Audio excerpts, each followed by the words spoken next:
మీ business ఏదైనా మీ ఊర్లో promotion చేయాలంటే అది సుమన్ టీవీతోనే సాధ్యం. ఇప్పుడే సంప్రదించండి. సార్ నమస్తే సార్, మీ పేరు sir? Ganapineni Mallikarjunarao, Kandukur town. Sir, స్టేట్లో జరుగుతున్నటువంటి పరిణామాలపైన రాష్ట్రంలో దుష్ట పరిపాలన సాగుతుందని జగన్మోహన్ రెడ్డి గారు ప్రశ్నిస్తున్నారు.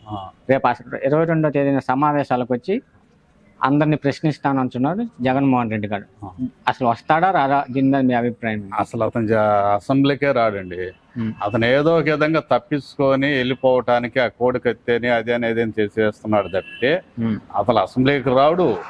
అతను చేసిన ఇదివరకు చేసిన అసెంబ్లీలో చేసిన హరాస్మెంట్, బయట చేసిన హరాస్మెంట్కి ఇప్పుడు ఏం జరుగుద్దో రఘురామరాజును చూసో లేకపోతే ఇంకొక వాళ్ళని చూసో స్పీకర్ను చూసో భయపడుతున్నాడు తప్పితే అతను ఏదో ఒక విధంగా తప్పించుకుంటానికి ఇప్పుడు ఆడుండాడు, ఆ ఇంటికాడు ఉండాడు, అమరావతిలో ఉండాడు.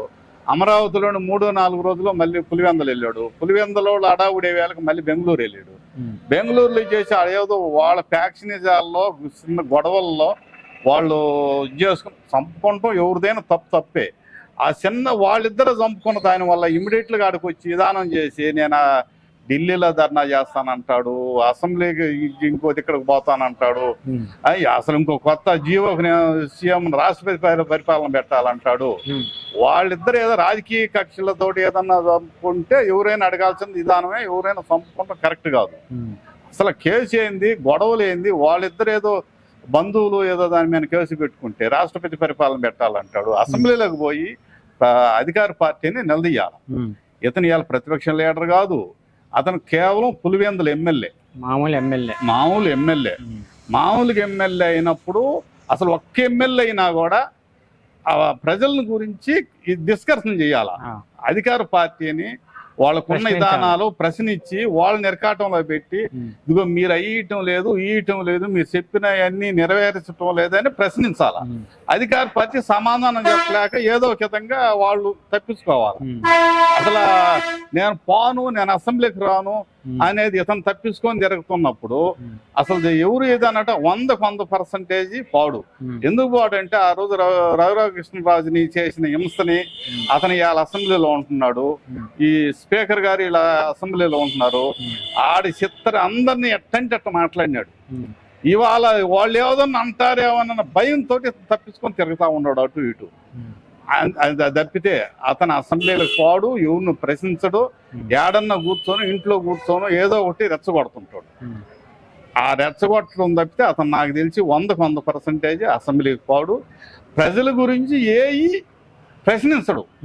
నిన్న ఆడకు పోయాడు, చనిపోయిన కాడ ఎందుకు చనిపోయాడు, ఎందుకు కొట్టాడు, ఇనుకొండ కాడ జరిగిన అయ్యేదన్న అడగాల. అయ్యేదన్న జరగకుండా వాళ్ళ కాడ కూర్చొని నేనే పథకాలు ఇచ్చినాను, నేను పథకాలు ఇస్తే బాగా జరిగిపోయింది, చంద్రబాబు నాయుడు చెప్పిన పథకాలు ఆయన అమలుపరచడం లేదు అని అవి మాట్లాడుతున్నాడు.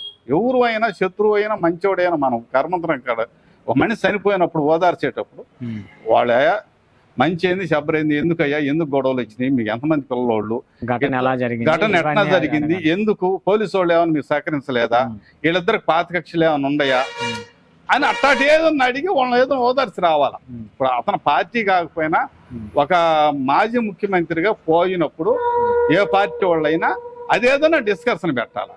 అదేదైనా డిస్కషన్ లేకుండా మామూలు కూర్చొని నవ్వుతా ఇది ఇతనికి నేను పథకాలే ఇచ్చినాను, నేను ఇచ్చిన పథకాలు మీకు అందియా, చంద్రబాబు నాయుడు మీకు చెప్పిన పథకాలు ఉత్త మాటలు చెప్పాడు, అవన్నీ అందుతుండయా, అవన్నీ అందలేదు కదా, ఇట్లా డిస్కషన్ చెప్తున్నాడు. అది ఎవరన్నా తెలిసిన వాళ్ళు, ఏం తెలవని అమాయకులు, పల్లెటూరు వాళ్ళు ఎవరు పోయి అడిగినా కూడా ఒక ఓదార్పు చేసేటప్పుడు మంచి చేపలని అది ఓదారు, అది పోయి ఇవన్నీ విసారిస్తున్నాడు. ఏడు నుంచి లేచి బయటకు వచ్చి నేను రాష్ట్రపతి పరిపాలన అడుగుతాను, పోతే హోమ్ మినిస్టర్ని కాడకు పోతాను, ప్రధానమంత్రి కాడకు పోతాను. 1500 కేసులు, 1500 మంది. ఒక ముస్లింను గుంటూరులో వాళ్ళ ఖాదీ బండారు దాని గురించి పోరాడుతూ ఉంటే వైసీపీ వాళ్ళు ఆక్రమిస్తే గుంటూరు ఆక్రమిస్తూ ఉంటే అతను కోర్టుకు వేసాడు. ముస్లిం వాళ్ళ కుల పెద్ద కానీ తెలుగుదేశం పార్టీ అభిమాని. అతని కోర్టుకు వేసాడని అతను నడి బజార్లో నరికారు. నరికినప్పుడు అసలు ఏంది, ఎందుకు చచ్చిపోయాడు, ఎట్లా చంపటం ఏందని ఎవరినన్నా ఒక్కరినన్నా ప్రశ్న వేసాడా? అది ప్రశ్నించలా. ఏ రోజన్నా ఒక్క రోజన్నా బయటకు వచ్చి నోరు తెచ్చి అన్నారా? వాళ్ళ కోపం వచ్చింది చంపారు, బీపీ పెరిగింది చంపారు అనే మాటలు తప్పితే రెండో మాటలు లేవు. మాసారం అనే ఒక జనసేన కార్యకర్త ఫ్లెక్సీ కడతా కరెంట్ షాక్ కూడా చనిపోయారు.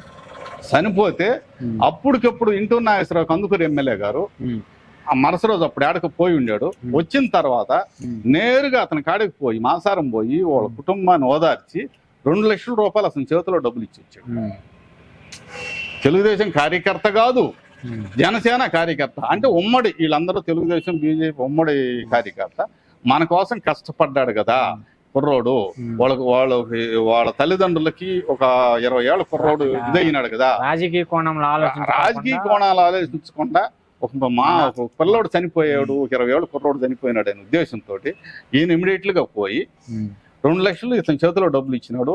గవర్నమెంట్ ద్వారా ఏదన్నా ఉంటే నేను సహాయం చేస్తానని ఇచ్చినాడు. ఎప్పుడైనా ఒక మనిషి చనిపోయినప్పుడు మనం కాదు బజార్లో పోతున్నాము, ఎవరో ఒకటి యాక్సిడెంట్ జరుగుతుంది, మనకేదైనా బండి ఉంటే బండితో పంపుతాం, లేదనుకుంటే హాస్పిటల్ తీసుకుని అంబులెన్స్ కాల్ చేస్తూ ఒకవేళ దగ్గర హాస్పిటల్ ఉంటే వాళ్ళు ఎవరు లేకపోతే మన జోగులు 100 ఉంటే 100, 1000 ఉంటే 1000 మానవత్వ దృష్టితోటి జనాల గురించి పార్టీలు వస్తూ ఉంటాయి పోతూ ఉంటాయి, విధానం ఉంటుంది. పోయినసారి కూడా ఉమ్మడి రాష్ట్రంలో 25 వచ్చినాయి, 294కి కాంగ్రెస్ వాళ్ళకి 25 వచ్చినాయి సీట్లు. మొన్న తెలుగుదేశంలోకి 23 వచ్చినాయి, 175కి 23 వచ్చినాయి. అప్పుడు మేము తెలుగుదేశం వాళ్ళకి ఎక్స్ట్రా వచ్చినాయి. ఈ రాజకీయాల్లో ఓడిపోతుంటారు, గెలుస్తూ ఉంటారు, పోతా ఉంటారు, అది కామన్. కానీ నేను ప్రజలకు సేవ చేయాలనేవాడు, ప్రజలకు నేను సేవ చేయాలా, ప్రజలు నాకు కావాలనుకునేవాడు అసలు ఓడిపోయినప్పుడు పోరాటం ఎక్కువ ఉంటుంది. అసలు ఇతనికి ఓడిపోయిన తర్వాత అసలు పోరాటం అనేది భయపడుతున్నాడు. అసలు ఏం దొరుకుద్దో ఏమో. నేను అసెంబ్లీలోకి పోతే వాళ్ళ మాజీ ఎంపీ ఇప్పుడు తెలుగుదేశం ఎమ్మెల్యే రాజు వీళ్ళందరూ ఏం చేస్తారనో వాళ్ళ సాయి చూస్తే వాడి సార్ చూడలేక అసెంబ్లీలో పోలేక ఈ ఎత్తులు వేస్తున్నాడు. ఏదో డేట్లు ఇచ్చిన 22 ఒకటి ఇక్కడ, 23 ఒకటి ఇక్కడ, 24 ఢిల్లీలో ఉంటాను. మా వాళ్ళందరి చేత నేను నిరాహార దీక్ష చేస్తాను, ఎమ్మెల్సీల చేత, ఎంపీల చేత.